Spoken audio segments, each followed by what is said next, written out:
Hello दोस्तों, तो स्वागत है आप सबका आपके अपने यूट्यूब चैनल इग्नियो IQ हिंदी पे।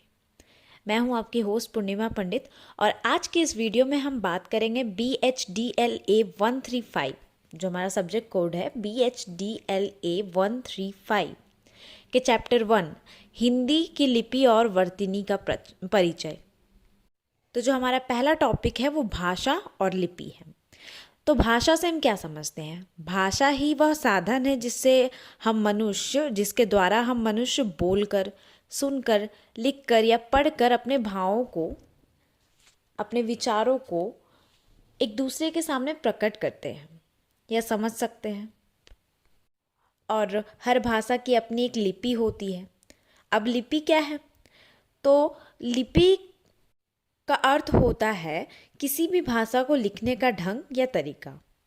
तो भाषा के महत्व की अगर हम बात करें तो भाषा वह माध्यम है जिस पर मानव समाज का बहुमुखी विकास निर्भर करता है। यानी किसी भी चीज़, किसी भी सेंटेंस या उसको सोचने या समझने के लिए हमें भाषा का ज्ञान होना बहुत आवश्यक है। ठीक है, अब हम बात करते हैं लिपि के फ़ायदे के बारे में कि भाषा में जो लिपि है, जिस भाषा को हम जिस लिपि में लिखते हैं, आखिर क्यों लिपि में लिखते हैं, उसके कुछ फ़ायदे होंगे, कुछ वजह होंगे, तभी तो हम उसको भाषा को एक अपनी लिपि में बांटे हुए हैं।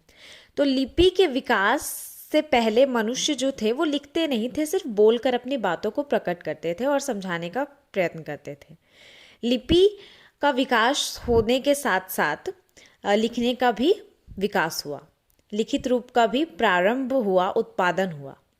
हमारी संस्कृति में धीरे धीरे विकास जैसे जैसे होता गया वैसे वैसे लिखना हमारे लोगों ने शुरू किया। ठीक है, जैसा कि हम सब ने हिस्ट्री में पढ़ा है कि पहले जब पेपर का इन्वेंशन, उत्पादन नहीं हुआ था तो लोग पत्थरों पे, पत्तों पर या फिर खाने के पत्तों पर होता है या पत्थरों पे, उन सब पे लिखा करते थे।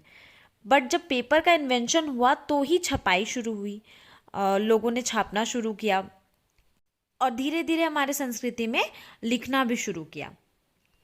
तो लिपि का जो हमारा पहला फ़ायदा होगा वो क्या होगा कि लिपि हमारे विचारों को सुरक्षित रखने के साथ साथ समय के साथ उसे आगे बढ़ाती है। ठीक है, अब आप कहेंगे कैसे? तो भाषा, अगर हम बोलते हैं तो भाषा सिर्फ हमारे बातचीत का माध्यम है। बातचीत से जो हम एक दूसरे को आदान प्रदान करते हैं, हमारे विचारों को प्रकट करते हैं, वो भाषा कहलाती है।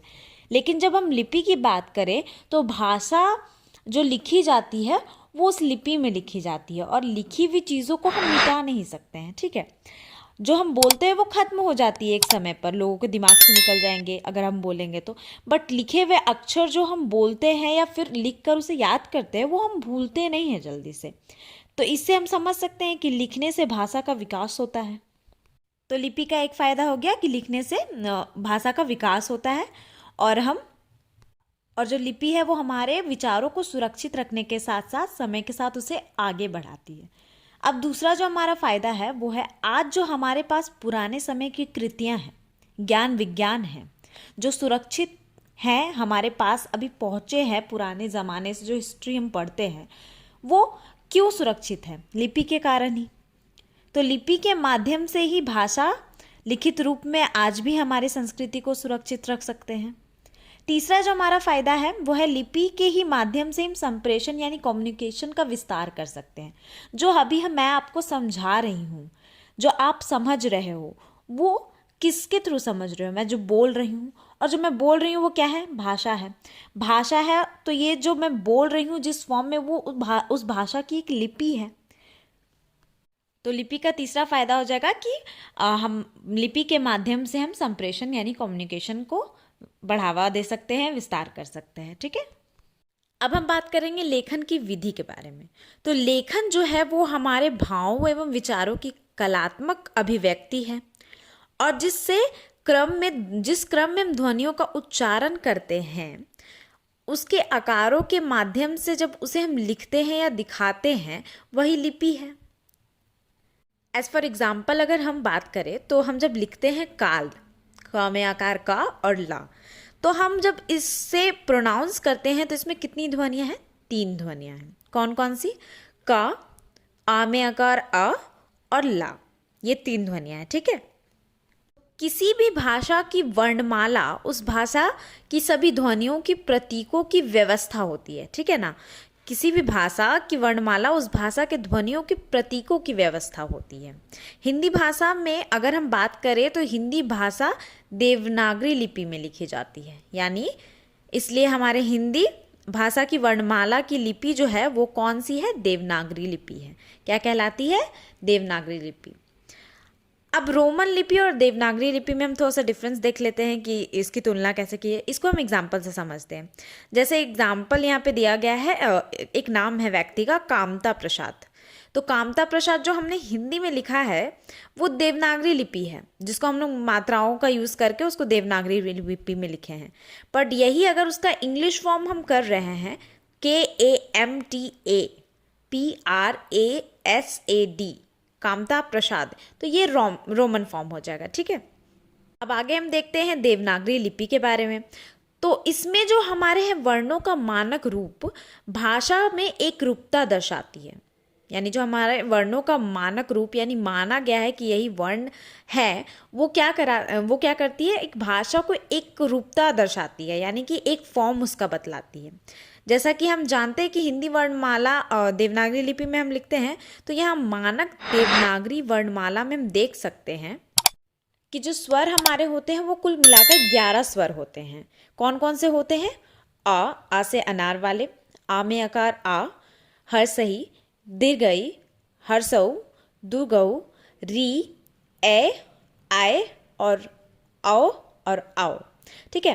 तो ये जो स्वर है हमारे कुल 11 स्वर है। आ से अनार, आ से आम, ई से इमली, बड़ी ई से ईख, छोटा ऊ से उल्लू, बड़ा ऊ से ऊन और री, ए, आई, ओ, आओ और आओ, ठीक है। अब मात्राओं की अगर हम बात करें तो जो आ में आकार आ के लिए हम पाई का यूज़ करते हैं, खड़ी पाई का। छोटी ई के लिए हम हर्षई का यूज़ करते हैं। बड़ी ई के लिए हम दीर्घई का यूज़ करते हैं। छोटा ऊ के लिए हम नीचे हर्षऊ का यूज़ करते हैं। बड़ा ऊ के लिए हम नीचे दुर्गऊ का यूज़ करते हैं।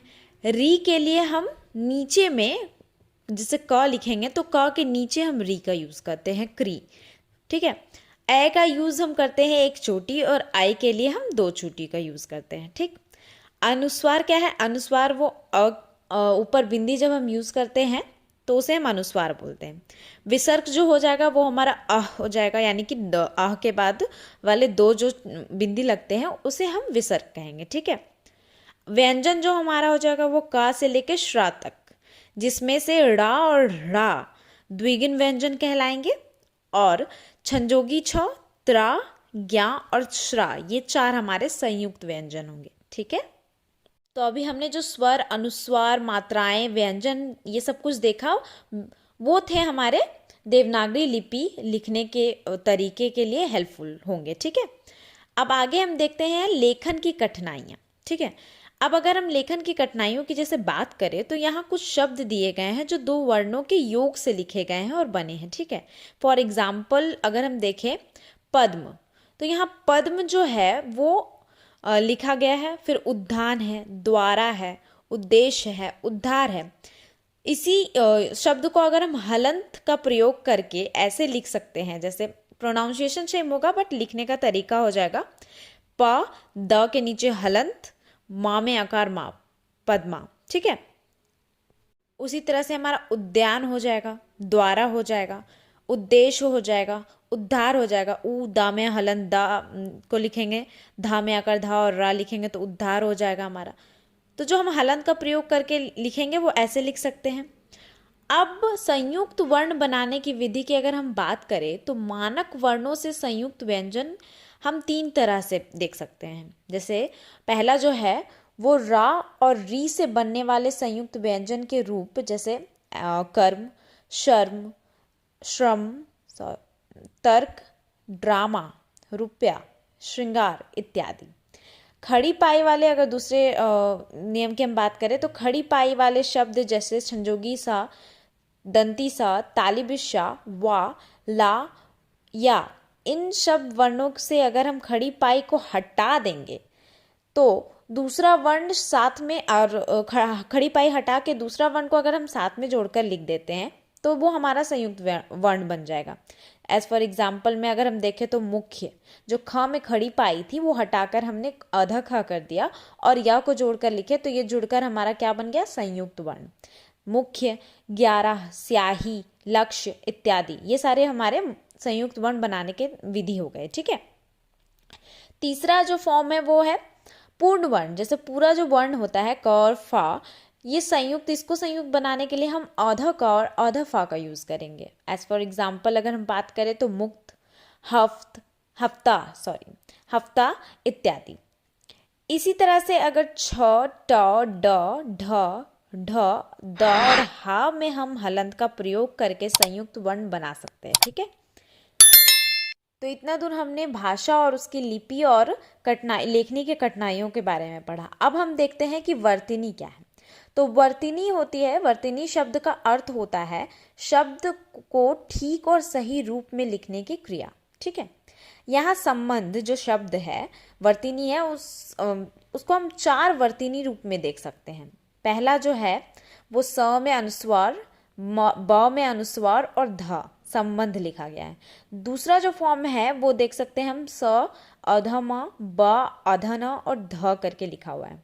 सेम फॉर्म है सबका, बट प्रोनाउंसिएशन सेम है, बट लिखा हुआ जो है वो अलग अलग 4 फॉर्म में देखा हुआ है। ठीक है, तो प्रोनाउंसिएशन सेम हो बट लिखने का तरीका अलग हो तो इससे लोगों को समझने में थोड़ा दिक्कत हो सकता है। इसलिए यहाँ कुछ मानक रूप लिखा गया है, जैसे कि ना को त, थ, द, ध से पहले लिखेंगे तो जो मानक रूप है वो हो जाएगा कैसे, अंत, अ के ऊपर अनुस्वार और ता, जो अनुस्वार है वो ना का प्रोनाउंसिएशन देगा, अंत। इसी तरह से है पंथ, बंद, अंधा। इससे पहले जब हम अंत को लिखते थे तो कैसे लिखते थे, अ आधा ना ता, बट उसको आधा ना हटा के हम अनुस्वार का प्रयोग करने लगे हैं अब अधिकतर कर। ठीक है, इस तरह से यहाँ पे उदाहरण के मदद से सही रूप और गलत रूप को दिखाया गया है, तो आप इसको एक बार खुद देख ले, पढ़ ले और अच्छे से समझ में आ जाएगा। अब आगे हम देखते हैं वर्तनी के कुछ नियम। तो शब्द का जो लिखित रूप होता है ना उसी को हम वर्तनी कहते हैं। ठीक है, इसी को हम हिज्जे भी कह सकते हैं। हिज्जे यानी होता है स्पेलिंग्स। ठीक है, जो अक्षर हम किताब में लिखते हैं तो सही रूप जो होगा, अगर किताब का जो हम सही रूप बात करें तो क में हर्षई की, त में अकार ता और ब, ये किताब का सही फॉर्म होगा, स्पेलिंग होगा। ठीक है, अगर हम क में दीर्घई की, ता में आकार ता ब किताब लिखे तो ये क्या सही फॉर्म होगा, बिल्कुल नहीं। तो इससे पता चलता है कि शब्दों को सही वर्तनी में लिखने से ही वाक्य का सही अर्थ हमें मिलेगा। ठीक है, अब हम बात करेंगे वर्णमाला में चंदबिंदी की, जो कि हम मानक रूप में नहीं देखे हैं। तो चंदबिंदी की अगर हम बात करें तो एग्जाम्पल हो जाएगा हंसना, आंख, पूछ, दांत, ये सारे एग्जाम्पल्स हो जाएंगे। लेकिन जब हम ऊपर मात्रा वाले शब्द में, वर्णों में इस साथ लिखते हैं चंदबिंदी को, तो चंदबिंदी की ना लिखकर हम अनुस्वार का प्रयोग करते हैं। एज फॉर एग्जाम्पल गेंद, जो गेंद है वो ऊपर गांव में चोटी है तो चोटी के साथ हम अनुस्वार का प्रयोग किए इंस्टेड ऑफ चंदबिंदु। गेंद, गोंद, कहीं इत्यादि ये सारे क्या हो जाएंगे, हमारे चंदबिंदु वाले ही शब्द होंगे जो कि ऊपर मात्राओं के साथ अनुस्वार बन गए हैं। ठीक, अब बात करते हैं ड़ा और ढा की। तो ड़ा का प्रयोग हमेशा स्वतंत्र रूप में होता है। ठीक है, जो इससे शब्द का शुरुआत हम नहीं कर सकते हैं, जैसे लड़का, पेड़, बड़बड़ आदि। अब हम बात करते हैं हर्ष और दीर्घ स्वरों के उच्चारण सही करने से वर्तनी सही लिख सकते हैं कैसे। जैसे अगर हम दिन, दा में हर्षई दी ना दिन लिखें तो इसका मतलब होता है जो हम डे यानी दिन, और दा में दुर्घई दी ना दीन लिखें तो दीन मीन्स अलग उसका। दिन और दीन दोनों का अर्थ और उच्चारण में अंतर है, ये समझना हमें पड़ेगा, तभी हम उच्चारण अगर हम सही करेंगे तो वर्तनी को हम सही से लिख सकते हैं। ठीक है, अब कुछ हिंदी में संस्कृत से आए शब्द जैसे कार्य, रक्षा आदि, अरबी फारसी से आए शब्द जैसे मालूम, फायदा इत्यादि, कुछ अंग्रेजी से आए शब्द साइकिल, रेल, डॉक्टर इत्यादि की कुछ विशेषताएं जान लेते हैं। ठीक है, तो जो संस्कृत शब्दों में री, मूर्धन्यसा, दंतिसा, ज्ञा, मूर्धन्या, विसर्ग आदि का वर्ण मिलता है हमें संस्कृत शब्दों में, है ना। जो री से ऋषि, मूर्धन्यसा से षष्ठकोण, संजोगी छा से क्षत्रिय, ज्ञा से ज्ञानी और मूर्धन्या और विसर्ग जैसे वर्ण मिलते हैं। ठीक है, उर्दू या फारसी शब्दों में संजोगी छा के जगह अध का और तालिब शाह का प्रयोग होता है। एग्जाम्पल अगर हम बात करें तो रिक्शा, डिक्शनरी आदि। केवल संस्कृत शब्दों में के अंत में हर्ष स्वर हर्षही और दुर्घऊ का प्रयोग होता है। ठीक है, जैसे जाति, गति, जबकि उर्दू या फारसी शब्दों में अंत में हर्ष स्वर का प्रयोग नहीं हम देखते हैं। नुक्ता वाले जो अक्षर होते हैं वो अधिकतर क्या, नुक्ता वाले शब्द अरबी और फारसी के शब्दों में ही आते हैं, जैसे जेब्रा, जीरो, जिप आदि। संस्कृत के कुछ शब्दों में हम अंतिम स्थान पर मां के उच्चारण में अनुस्वार लिखा जाता है। एग्जाम्पल अगर हम देखें तो एवं, स्वयं, अहम इत्यादि। पांचवें में कुछ गलत हिज्जे यानी स्पेलिंग्स दिए गए हैं, इसे आप एक बार देखकर बारीकी से समझ लो। ठीक है, अब हम बात करेंगे इससे आगे हिंदी लिपि और वर्तनी का मानकीकरण। जैसा कि हम जानते हैं कि हिंदी भाषा का लिपि क्या है, देवनागरी लिपि। हिंदी भाषा को हम किस लिपि में लिखते हैं, देवनागरी लिपि में। तो वर्तनी संबंधी अत्यंत का जो नियम है, अभी ताज़ा नियम जो बना, मतलब हाल फिलहाल में जो नियम हम लोग देख सकते हैं वो कुछ इस प्रकार है। तो जो पहला नियम है हमारा संयुक्त वर्ण का, वो इस चैप्टर की शुरुआत में ही हम देख चुके हैं, तो इसको मैं नहीं करवाऊंगी। आगे मैं दूसरा बात करती हूँ विभक्ति चिन्ह के नियम को देखते हुए। ठीक है, हिंदी में विभक्ति चिन्ह सभी प्रकार के संज्ञा पदों के बाद लिखे जाते हैं। अब इसका मतलब क्या हुआ मैम, इसका मतलब हुआ कि राम, यानी राम क्या है, संज्ञा। राम ने जो है वो हमारा विभक्ति चिन्ह हुआ, तो राम के बाद आया ने, यानी संज्ञा के बाद आया विभक्ति चिन्ह। राम को आदि। ठीक, सर्वनाम शब्दों, दूसरा जो है वो हमारा है सर्वनाम शब्दों में ये चिन्ह साथ मिलाकर लिखते हैं। सर्वनाम शब्द जब हम लिखते हैं, जैसे कि सर्वनाम शब्द क्या क्या हो जाता है, उस, उसका, तो ये सारे उसने, उसके साथ ने लगा है, यानी साथ में मिला के सर्वनाम के साथ विभक्ति चिन्ह लगा है, उसने, उसको, उससे इत्यादि। तीसरा जो है सर्वनाम के साथ आदि दो विभक्ति चिन्ह हो तो उनमें से पहला शब्द जो विभक्ति चिन्ह के साथ मिलाकर लिखेंगे। यानी सर्वनाम के साथ अगर दो विभक्ति चिन्ह आए तो उस वक्त क्या करेंगे, उस वक्त हम करेंगे कि एक विभक्ति चिन्ह को हम सर्वनाम के साथ जोड़कर लिखेंगे और दूसरा विभक्ति चिन्ह को हम उससे दूसरे स्थान पर लिखेंगे। जैसे एग्जाम्पल देख ले हम, तो उसके, उसके लिए, उस के साथ के जोड़ दिए, यानी एक विभक्ति चिन्ह हमारा साथ में हो गया सर्वनाम के, और दूसरा लिए जो है वो हमारा दूर चला गया। ठीक है, दूसरा एग्जाम्पल इनमें से, तो इनमें में जो है वो एक विभक्ति चिन्ह साथ में लग गया, से दूर चला गया। इस तरह से आगे हम एग्जाम्पल देख सकते हैं। चौथा जो हमारा जगह, यदि सर्वनाम के बीच में ही, तक आदि का निपात हो तो क्या करेंगे, तो उस वक्त निपात के बाद हम विभक्ति चिन्ह का प्रयोग करेंगे। एग्जाम्पल आप ही के लिए, आप ही हो गया, ही के बाद हम लोगों ने क्या किया है, के लिए यूज किया है, जो कि विभक्ति चिन्ह है। मुझ तक को, तक के बाद, तक जो निपात आया है उसके बाद हम विभक्ति चिन्ह का यूज किए हैं इत्यादि। इस तरह से एग्जाम्पल आप कुछ देख लेना। तीसरा है हमारा क्रियापद। तो क्रियापद की अगर हम बात करें तो संयुक्त क्रियाओं में सभी अंगभूत क्रियाएं अलग अलग लिखे जाते हैं। एज फॉर एग्जाम्पल जा सकता है, जाया करता है, कर सकता है इत्यादि। चौथा अगर हम बात करें तो हाइफन। हाइफन का प्रयोग हम कब कब करते हैं, पहला है द्वंद्व समास में। द्वंद्व समास के पदों के बीच में हम हाइफन का प्रयोग करते हैं। ठीक है, एग्जाम्पल राम, लक्ष्मण, राम और लक्ष्मण के बीच में हम हाइफन का प्रयोग करते हैं। शिव, पार्वती, शिव पार्वती के बीच में हम हाइफन का प्रयोग करते हैं इत्यादि।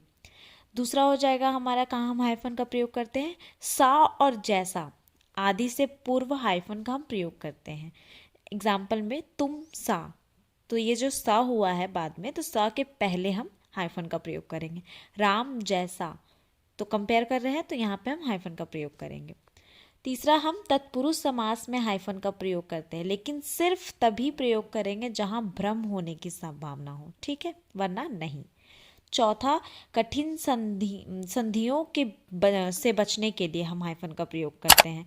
एग्जाम्पल में हो जाएगा द्वि अक्षर, तो द्वि अक्षर के बीच में हम हाइफन का प्रयोग करेंगे।